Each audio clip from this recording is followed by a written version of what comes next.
बहुत बड़ी चुनौती जम्मू और कश्मीर में, खासतौर पर पीर पंजाल के दक्षिण में पुंछ, राजौरी, ये जो इलाका है, यहां पर आतंकवाद एक बड़ी चुनौती है। सरकार की कोशिश क्या है? अगले 3 वर्षों में आतंकवाद को पूरी तरह से कश्मीर घाटी में ही नहीं, जम्मू और कश्मीर से खत्म करना है। खास बात यह कि इस बैठक में हाल में हुए राजौरी के आतंकी हमले की भी समीक्षा की जाएगी, जिसमें देश ने 4 वीर सेना के जवानों को खो दिया था। उन्होंने अपने प्राणों का सर्वोच्च बलिदान दिया। इस बैठक में जम्मू और कश्मीर के उपराज्यपाल मनोज सिन्हा हैं, जम्मू और कश्मीर के डायरेक्टर जनरल ऑफ पुलिस है, चीफ सेक्रेटरी है, इंटेलिजेंस ब्यूरो के चीफ है, एनआईए के डायरेक्टर जनरल है, केंद्रीय अर्धसैनिक बलों के डीजी हैं, रॉ चीफ हैं, सेना अध्यक्ष इस बैठक के लिए पहुंच चुके हैं, गृह मंत्रालय के बड़े अधिकारी इस मीटिंग में पहुंचेंगे। जनरल मनोज पांडे इस मीटिंग के लिए पहुंच रहे हैं। ये तस्वीरें हम आपको दिखा रहे हैं। उपराज्यपाल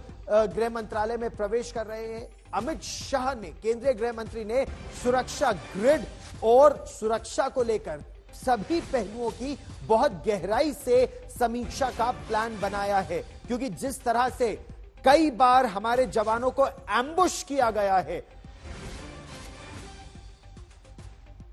जितेंद्र बहादुर सिंह मेरे सहयोगी हमारे साथ जुड़ रहे हैं राजधानी दिल्ली से, सुनील जी भट्ट हमारे साथ जुड़ रहे हैं जम्मू से।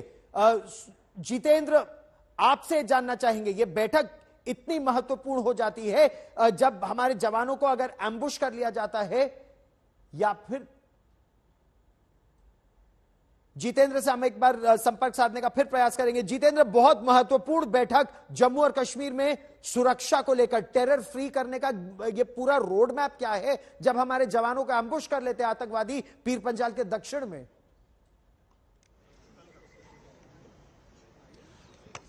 देखिए गौरव, जिस तरीके से पिछले कुछ दिनों में देखा कि आतंकी गतिविधियां जो हैं वो राजौरी या पुंछ के इलाके में काफी ज्यादा बढ़ी हैं और वहां पर जो सुरक्षा बल हैं उनको आतंकवादियों की तरफ से निशाना बनाया जा रहा है।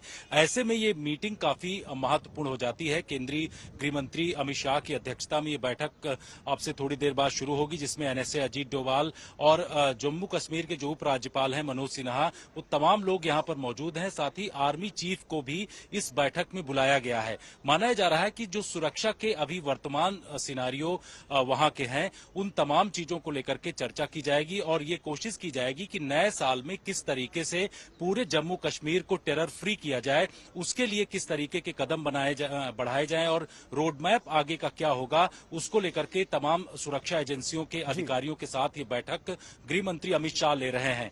इसमें एनआईए के डीजी को भी बुलाया गया है। वो अपनी पूरी जानकारी देंगे कि किस तरीके से जो टेरर से जुड़े हुए मामले जम्मू कश्मीर में हैं, उस पर कार्रवाई इस वक्त की जा रही है। इसके साथ ही जम्मू कश्मीर के डीजीपी भी इस बैठक में मौजूद हैं। जानकारी यह है कि सीमा के उस पार से 600 से ऐसे ज्यादा फेक अकाउंट्स जो हैं वो चलाए जा रहे हैं।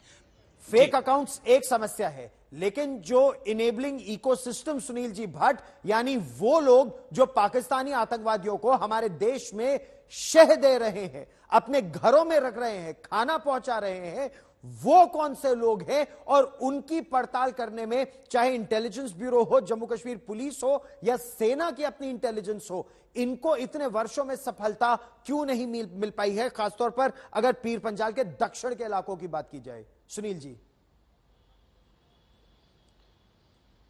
बिल्कुल गौरव, इसमें 2 चीजें प्रमुख है, मैं एक एक करके आता हूं। देखिए, सबसे बड़ा बिंदु इसमें यह है कि जब अनुच्छेद 370 और 35 से हटाया गया, उसके बाद कश्मीर घाटी की बात अगर हम करें तो कश्मीर घाटी में आतंकवाद पर एक बहुत बड़ा प्रहार किया गया, आतंकी इकोसिस्टम पर प्रहार किया गया और जो आतंकी संगठनों के जो टॉप कमांडर्स है उनको एक एक करके उनको ढेर कर दिया गया और उसके अच्छे परिणाम भी मिले कि कश्मीर घाटी में आतंकी घटनाओं में काफी ज्यादा कमी आई और कहीं ना कहीं इससे पाकिस्तान बौखला गया, की संगठन बौखला गए और उसके बाद उन्होंने ये सोचा कि एक नई रणनीति बनाई जाए और इस नई रणनीति के तहत उन्होंने अपना जो फोकस है, अपना जो केंद्र बिंदु है, वो राजौरी पुंछ जिले को उन्होंने चुना और इन्हीं दोनों जिलों में आतंकी घटनाएं शुरू कर दी गई। और अगर हम देखें, चाहे सुरक्षा बल हो, आम नागरिक हो, दोनों पर वहां पर आतंकी संगठनों ने वहां पर हमले किए हैं। और गौरव, इसमें चिंता की बात यह है कि ज्यादातर ये जो आतंकी वहां इस समय सक्रिय हैं वो पाकिस्तानी आतंकवादी हैं और वो घुसपैठ करने में सफल रहे हैं। और चूंकि वहां का भूगोल ऐसा है कि पहाड़ी क्षेत्र है, घने जंगल है